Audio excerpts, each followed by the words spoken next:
Lecture क्रमांक 1 त्यात आपण बघितलं की natural resources air water and land. मग हे नॅचरल रिसोर्सेस याचा अभ्यास आपण केला आणि आज आपल्याला त्यांच्या काय बघायच्या प्रॉपर्टीज बघायच्या की त्यात गुणधर्म काय आहे लक्षात। तर मग पहिली जी प्रॉपर्टी आहे आपण एअरची पाहणार आहोत। कशाची पाहणार आहोत? एअर। आता ही हवा जरी आपल्याला दिसत नाही पण ती तुम्हाला काय जाणवत असेल, जाणवते की नाही? बघा आता सकाळचं वातावरण आहे, हवा आपल्याला थंड वाटते। त्यानंतर दुपारी 12-1 वाजेला जेव्हा मित्रांनो आपण उन्हाळ्यामध्ये उन्हात जाणार त्यावेळेस आपल्याला ही हवा कशी वाटेल? गरम झालेली वाटेल। म्हणजे हवा आहे यावरून आपल्याला समजते।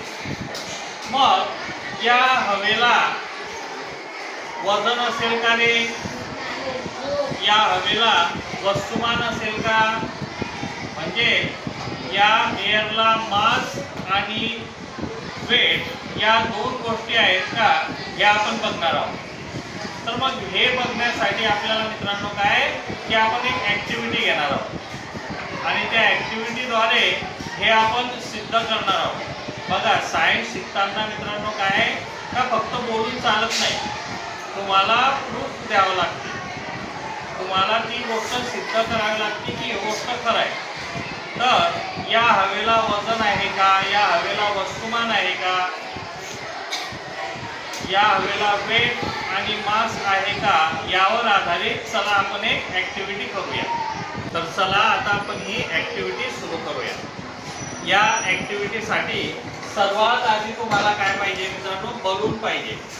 आणि ते बलूनही कसे हवे का? ते एका शेपचे आणि एका साईजचे पाहिजे, जेणेकरून त्यांचं जे वजन असेल ते सारखं असेल। आता ज्या वेळेस त्या बलूनला आपण तराजूला बांधू त्यावेळेस त्यांचं वजन जर सारखं आहे तर तराजूचे जे दोघं साईड आहे त्या काय होतील मित्रांनो? बॅलेन्स होतील। आलं लक्षात? आता आपण याचं पुढचं जी स्टेप आहे ते असं बघूया की दोघं बलून मध्ये आपण हवा भरूया। आता दोघं बलून मध्ये हवा भरल्यानंतर आपल्याला असं जाणवते का हवा जर सारखी आहे तर हे बलून मित्रांनो काय सारखे काय करतील? सरळ राहतील। लक्षात? दोघं सारखे राहतील। पण ज्या वेळेस एका बलून मध्ये आपण हवा भरणार आहोत आणि एक बलून जसाचा तसा ठेवू त्यावेळेस काय होतं हे आपण बघूया। तर बघा ही जी कृती आहे तुम्हाला पुस्तकात दिलेली आहे, तुम्हाला असं जाणवत असेल की ज्या साईडला मित्रांनो हवा भरलेला बलून आहे त्या साईडला काय होते?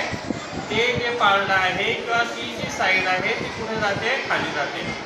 आणि ज्या बलून मध्ये हवा भरलेली नाही ती जी साईड आहे ती वरती जाते। याचा अर्थ असा का बघा दोघं बलून सारखे होते, जेव्हा त्यात हवा नव्हती तेव्हा त्यांचं वजनही सारखं होतं। पण आता हवा भरल्यामुळे काय झालं मित्रांनो की ज्या बलून मध्ये हवा भरलेला आहे ती जी साईड आहे ती खालच्या दिशेला जाते। याचा अर्थ की त्या बलून मध्ये जी हवा आहे तिला वजन आहे। यावरून आपल्याला असं समजते की air has a mass and weight. हवेला काय आहे? वजन पण आहे आणि वस्तुमान सुद्धा आहे। तिने तेवढी जागा व्यापलेली आहे आणि तिचं वजनही आपल्याला समजून आलेलं आहे। ही पहिली ऍक्टिव्हिटी आपण यावरून बघितली आणि आपली पहिली जी प्रॉपर्टी आहे आपल्याला समजलं की air has mass and weight. आलं लक्षात?